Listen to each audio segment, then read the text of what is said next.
Jupiter 125cc. ఈ colour వచ్చేసి brown, copper brown అంటాం మనమైతే. యాక్సిరీస్ అన్ని ఫిట్ చేసిన తర్వాత ఇలా ఉంటుంది బండి. చుట్టూ బంపర్, మ్యాట్, మొత్తం ఫుల్ యాక్సిరీస్ ఫిట్ చేసే ఉంది. ఈ కలర్ అయితే చాలా బాగుంటుంది. ప్రజెంట్ అయితే ఈ కలర్ గురించి, వెహికల్ గురించి చెప్తాను మీకు నేను వీడియో చేసా. ఒకసారి కీ ఆన్ చేద్దాం.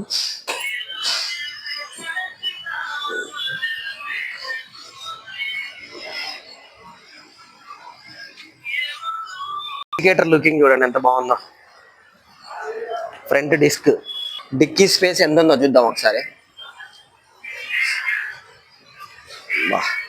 చాలా పెద్దగా ఉంది. వెనకాల సీట్ చాలా బాగుంది. ఈ కలర్ అయితే నేనైతే ఈ కలరే తీసుకోమని చెప్పి చాలా మందికి చెప్పాను. మీరు కూడా ట్రై చేయండి ఒకసారి.